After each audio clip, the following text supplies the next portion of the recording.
ધોરાજીમાં city પોલીસે navy tower વિસ્તારમાં દરોડા પાડીને વિમલ અને બાગબાન જેવી નામી બ્રાન્ડના નામે નકલી માલ બનાવવાનું મોટું કૌભાંડ ઝડપી પાડ્યું છે.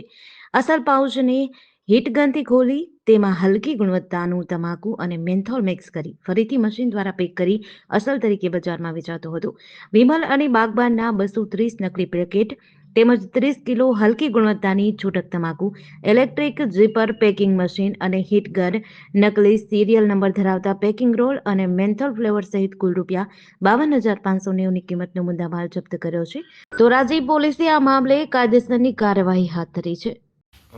હું એમ્પોરી ઇન્ટેલેક્ચ્યુઅલ પ્રોપર્ટી રાઇટ સર્વિસીસ કંપનીનો પ્રોપરાઇટર, જે મારી કામગીરીમાં અત્યારે હાલ બાગબાન અને વિમલ પાન મસાલા જેવી બ્રાન્ડોનું ડુપ્લિકેશન કોઈ કરતા હોય એઓને પકડવા માટે મેગા પ્રોડક્ટ પ્રાઇવેટ લિમિટેડ અને ઉર્મિલ પ્રોડક્ટે અમોને ઓથોરિટી આપેલ છે. આજ રોજ સવારે અમોને બલદાણિયા સાહેબે જે પીએસઆઈ ધોરાજીના જાણ કરેલ કે ધોરાજીની અંદર ડુપ્લિકેટ વિમલ અને પાન મસાલાનું ડુપ્લિકેશન થાય છે તેઓ જાણ કરેલ અને અમે આજે રોજ અહીંયા આવેલ પોલીસ સ્ટેશન અને જે મુદ્દામાલ જે આરીફભાઈ મેમણ જોડે જે પકડાવેલ અને તે મુદ્દામાલ અમે પોલીસ સ્ટેશન આવી ચેક કરતા તે અમારી કંપનીનો ન હોવાનું જણાવતા તેઓ વિરુદ્ધ અમે કોપીરાઇટ એક્ટ મુજબ ગુનો દાખલ કરાયેલ છે.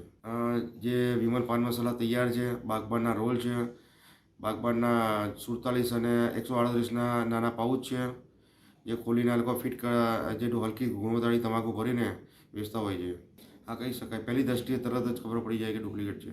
નેવી ટાવર ચોક પોસ્ટ ઓફિસ જોડે તેઓ વિરુદ્ધ કોપીરાઇટ એક્ટ મુજબ ગુનો દાખલ કર્યો છે. એટલે જે પીએસઆઈ સાહેબ છે સર્વેલન્સના ત્યાંની ક્યાંથી રોલ લાયા અને જે બીજી તપાસ આગળ સાહેબ કરવાના છે. જેડીસી ન્યૂઝ સાથે વિપુલ ધામેચા, ધોરાજી.